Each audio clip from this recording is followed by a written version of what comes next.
भाजपच्या कथनी आणि करणीमध्ये जमीन आसमानाचा फरक असतो. म्हणजे लोका शिकवी ब्रह्मध्यान आणि आपण कोरडे पाषाण.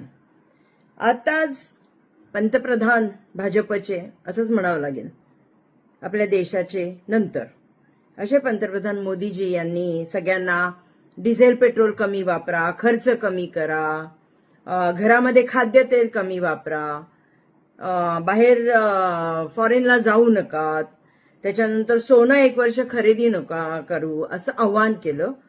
पण भाजपच्या नेत्यांनी पंतप्रधान मोदींच्या आव्हानालाच हरताळ पासला असं दिसतंय आणि जाणवतंय. म्हणजे आता त्यांचं एक प्रशिक्षण अभियान होतं नांदेडमध्ये, अमर राजूरकरांनी आयोजित केलेलं.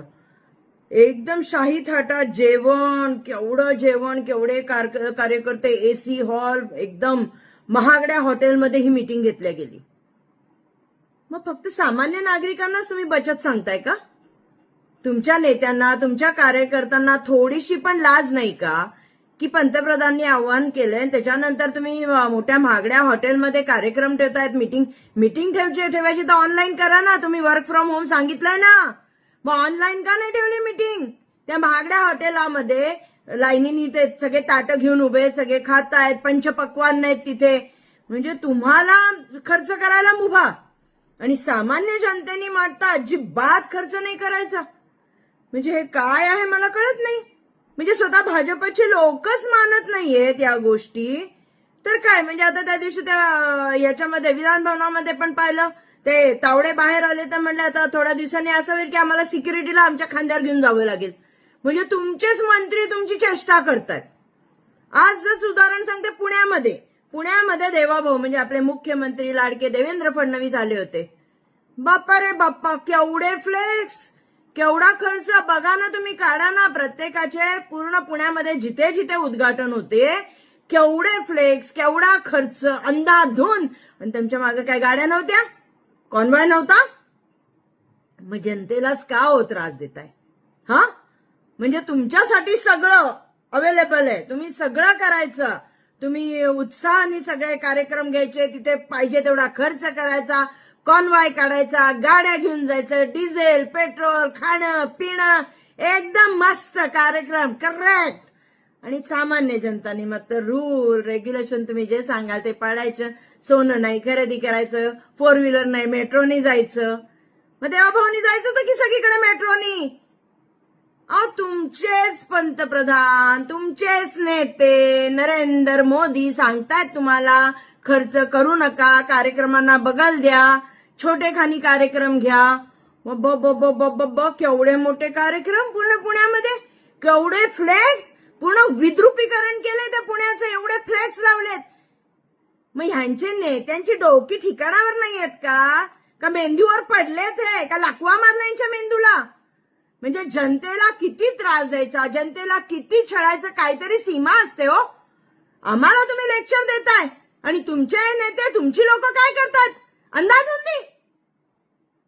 म्हणजे मला प्रश्न हाच विचारायचा की हे का, असं का? ऑनलाईन मीटिंग का नाही झाली नांदेडमध्ये? अमर राजूरकरांनी जी मीटिंग ठेवली होती, जे अभियान प्रशिक्षण काय असेल तिथे, आणि तिथं तर आपल्या ताई होत्या, चित्राताई वाघ यांना जेव्हा लोकांनी विचारलं होतं तर म्हणतात मी नाही बाबा, मी नाही जेवले. तुम्ही जेवले नाही पण तिथे खर्च तो होतोय, तो बघा. मी नाही जेवले. आणि याच्या बाबतीत तुम्हाला काय विचारायचं ते अमर राजूरकरांना विचारा. तुम्ही नेते आहेत, अध्यक्ष आहात, महाराष्ट्र प्रदेश महिलांचा तुम्ही अध्यक्ष आहेत ना भाजपच्या. तुम्ही तिथे ठणकावून सांगितलं पाहिजे होता, नाही तर तुम्ही गाडीत व्हिडिओ बनवता आणि आम्हाला खूप ज्ञान देता. मग तिथं अमर राजूरकरांना का ज्ञान नाही दिलं तुम्ही? एवढा खर्च का केला महागड्या हॉटेलामध्ये, पंचपक्वान्न, एवढी लोक, एवढ्या गाड्या, का तुम्ही खर्च करताय? आणि जर तुम्ही खर्च करताय तर मग सामान्य जनतेला का त्रास देताय की पैसे नाही, हे नाही, पेट्रोल नाही, डिझेल नाही? एक तर महागाई, जसंच बंगालची निवडणूक झाली, 2-3 निवडणुका झाल्या, तुम्ही महागाई चालू केली. आता काय आहे, काही अंध मंद जे आहेत ना ते म्हणतात नाही ह्याच्यासाठी केलं, नाही ते युद्ध चालू झालं म्हणून केलं. पण ह्या खेळी कळतात आता सामान्य जनतेला. प्लीज तुम्ही जर खर्च करत असाल तर सामान्य जनतेला तुम्हाला हे लेक्चर द्यायचं काही गरज नाहीये. हे करू नका, ते करू नका, पहिले स्वतःच्या आचरणी आणा. पहिले भाजपच्या नेत्यांनी आपल्या आचरणी आणावं आणि मग आम्हाला शहाणपण शिकवावं. खर्च करू नका, पेट्रोल डिझेल वापरू नका, 4 व्हीलर वापरू नका, मेट्रो वापरा, खाद्य तेल कमी. आता हे पंचपक्वान नांदेडमध्ये असे लाईनीत उभे राहून जेवणाचे ताटं घेऊन उभे आहेत, त्यांना खाद्यतेल वापरलं ना. आम्हाला घरात काय पाण्यात फोडणी द्यायला लावता का काय?